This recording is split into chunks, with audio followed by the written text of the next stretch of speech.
Steve? Oh, that's better. We'll call the meeting to order. My name is Gordon Wilson.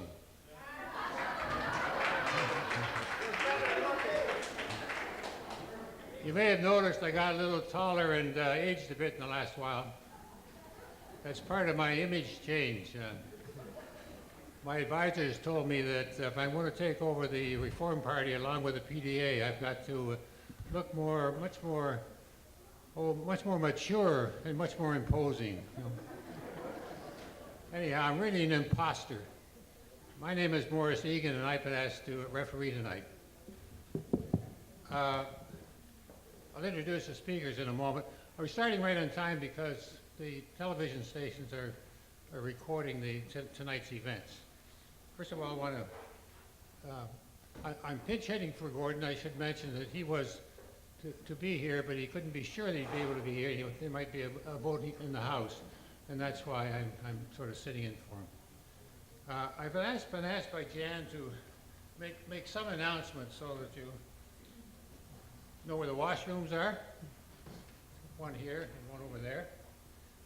You probably already know where the child care facilities are, and the exits are the same places as the entrances where you come in. And you're not supposed to smoke in the hall. And at between 8:45 and 9, the raging grannies are going to serve us some refreshments. And you're asked to fill in the questionnaire at the back. There may be more than one. I'm not too sure. The two main speakers are Adrian Belshaw and Greg Hempel from the Ministry of Forests. And Adrian is an ecologist and involved with the Elphinstone Forest Plan. After they want somewhere between 10 and 15 minutes, and Greg may ask a couple of people on his staff to add to what he has said. At most it'll take 15 minutes. After they speak, the two main speakers, I'm going to ask Merv Wilkinson, a well-known visitor to the Sunshine Coast, to say a few words on the sense of unity. We're here tonight not just to debate. It's not a debating forum. You learn very little from debates. We're here to listen to each other, try to understand each other, and to be respectful of one another's viewpoints, and to learn from each other. And Merv will speak for a couple of minutes on the importance of unity and consensus. After that, there'll be questions and comments from the audience. The limit allowed to each person is 3 minutes. No one is allowed to speak twice before everybody who wants to speak has spoken once. I would ask that you, as far as you are able, to refrain from repetition. And where are the microphones for people in the audience? Jan, where are the microphones in the audience that people speak from? Oh, so you come. I thought there was one here. There's one here. All right, so you come to the front, and if you'd be good enough to identify yourself. And maybe they can just line up here and say. Okay. They could have this one down there. We can share this one if you want. If you want to have two lineups, if the lineup gets very big, we can do that. So there will be Jan or somebody else has got a little beater that goes off every 3 minutes. That doesn't mean the eggs are ready. That means you got to stop talking. So without further ado, I asked Greg and Adrian who wanted to speak first. And Adrian said, let Greg go. Greg said, fine. So we'll start off by inviting Greg Hempel, was the manager from the Ministry of Forests on the Sunshine Coast, to begin the discussion tonight. Greg. Thank you, Morris. Well, it's good to see such a large turnout. I know there's another public meeting in Sechelt going on tonight as well, and it's gratifying to see the interest in forestry issues. I'd like to thank the Roberts Creek Community Association for the invitation. Okay. Just short introduction of myself. Greg Hemphill. I came here as district manager on the Sunshine Coast about, I guess, 4.5 years ago.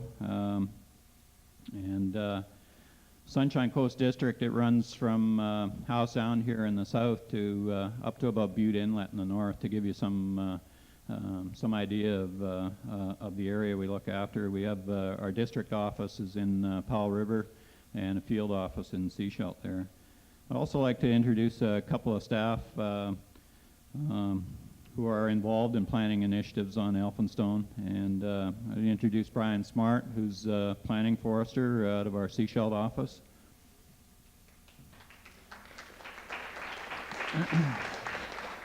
And Fred Newsdorfer, who's a research ecologist out of the Vancouver Region Forest Sciences section.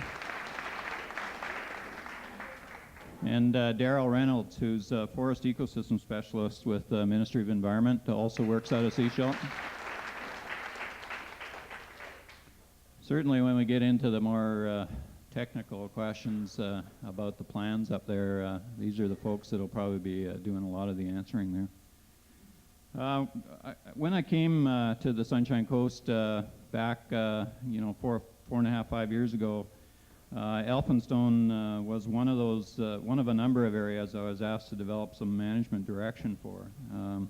And certainly the challenge was to provide some balance between government's social and economic objectives and the environmental issues that had been identified by the community.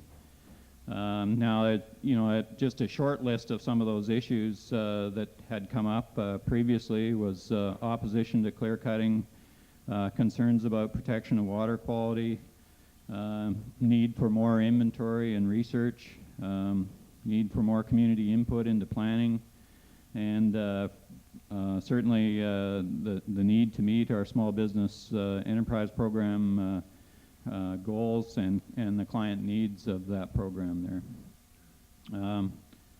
Also added to the mix during that period of time was the protected area strategy, and certainly the Forest Practices Code came along in 1995 there.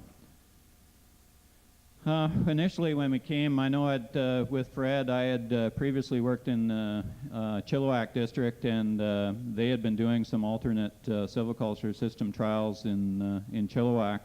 And in conjunction with the Regional Forest Sciences section, we developed a project to integrate our small business program with alternate silviculture system research. And you'll hear Fred talk a little bit about the Roberts Creek Study Forest research project there. So that's one of the things that we can talk further about. Most of you know that there was an LRUP, local resource use planning process that was in place since 1991. However, the process at that time suffered due to a lack of resources, differing viewpoints on the role of the process and the scope of the process, and pretty much a general dissatisfaction from the participants. And although considerable resource information had been collected, it really hadn't been used to develop a management strategy for the area. As you know, in the last couple of years, additional resources were applied to the local resource use planning process. The role and scope was redefined, and the process was under direction of an independent facilitator. However, I think it's fair to say the LRUP never really developed a level of harmony and productivity needed to complete a plan for the area. I'm certainly willing to talk about some of the reasons why the LRUP has ended, but I think one of the things, regardless, the information that was collected, perspectives that were provided, and the public input that's been received is being used by our planners as they move forward with developing plans on the Elphinstone area. Protected area strategy is complete for the Lower Mainland Protected Areas region, as most of you know. And with the Forest Practices Code coming in June of '95, the focus for strategic planning for our ministry switched to what we call landscape unit planning there. I'm not going to go into a lot of detail to describe that, but I think Fred and Brian can talk a little bit about that. As a pilot plan, we picked what we call the Chapman unit, which includes the Elphinstone area, as a pilot project to develop a landscape unit plan here. And that's done in conjunction with Ministry of Forests and Ministry of Environment there. The draft landscape unit plan and resource management plan for Elphinstone have been worked on now for quite some time, and they were advertised early this spring for public review and comment. Considerable input was received, including, I guess, a submission from the Elphinstone Forest Plan Committee there. In a short presentation like us, it's hard to really do justice to the amount of effort that's already gone into planning on the Elphinstone area. And what I'd like to do is ask Brian and Fred to talk briefly about a couple of components, one being the Roberts Creek Study Forest, two being the Chapman Landscape Unit Plan, and the third being Elphinstone Management Plan. So if I can, Fred, do you want to say some things about the Roberts Creek Study Forest first? Mics go right up to the microphone, Fred.